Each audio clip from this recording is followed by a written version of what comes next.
Phil 310 Week 8 Overview Script. Highbrow, lowbrow, or no-brow, culture, value, and perception. Hello everyone, welcome to Week 8. This week we're exploring a deceptively simple question. What makes something high culture or low culture? And who gets to decide?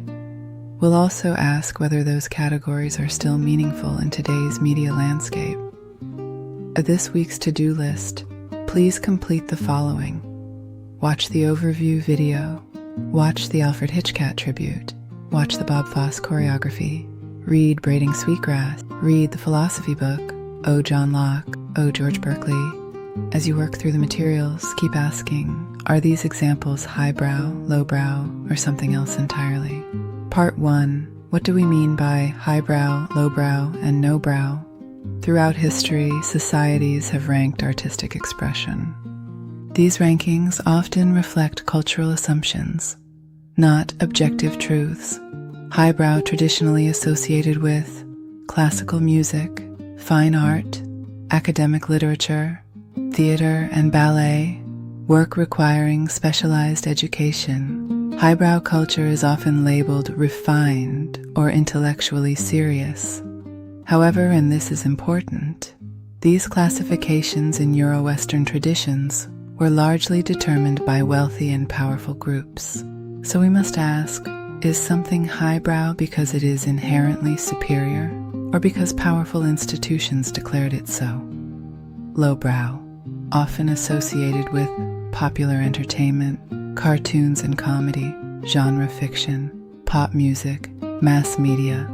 Lowbrow culture is frequently labeled accessible, commercial, or purely entertaining. But again, these labels often reflect economic and social hierarchies. No-brow is a newer concept. It refers to cultural works that resist classification, blending elite and popular styles, media that challenges hierarchy, postmodern flattening of distinctions. In a streaming, remix, meme-saturated culture, these boundaries blur. Is a choreographed Broadway number highbrow? Is an animated parody lowbrow? Or are these categories collapsing? Part 2.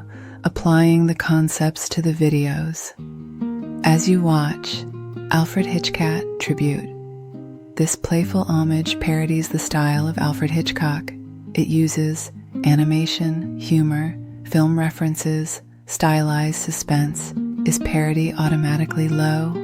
Does referencing a canonical filmmaker elevate it? Does animation lower its cultural status? Or does that assumption reveal bias? To Bob Fosse choreography. 4. Consider the choreography of Bob Fosse. His work is stylized, technically demanding, theatrically expressive, rooted in jazz and Broadway traditions. Broadway occupies an interesting cultural space, commercial yet artistically rigorous. Is Fosse highbrow because of technical mastery, lowbrow because of popular entertainment context, or no-brow because it blends elite technique with mass appeal?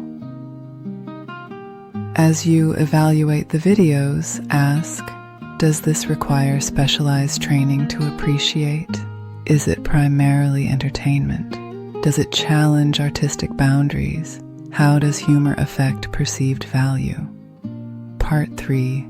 Indigenous knowledge and cultural hierarchies. In Braiding Sweetgrass, 176-207, Robin Wall Kimmerer offers something radically different. She explores indigenous knowledge systems, reciprocal relationships between humans and nature, non-hierarchical knowledge frameworks. Indigenous epistemologies do not typically rank knowledge in hierarchical high and low terms. Instead, value emerges through relationship, reciprocity, function, ecological integration. This challenges Western classification systems that separate serious from popular. What if culture is not a ladder, but a web? Part 4. Locke, Berkeley, and Cultural Perception. Now we turn to early modern philosophy. John Locke. John Locke argued, "We are born as a tabula rasa, a blank slate." Knowledge comes through sensory experience. Learning shapes understanding. If Locke is correct, then cultural taste is not innate. It develops through exposure, education, social environment. If you grow up attending opera, you may perceive opera differently than someone who grows up immersed in hip-hop. Neither perception is biologically superior. George Berkeley.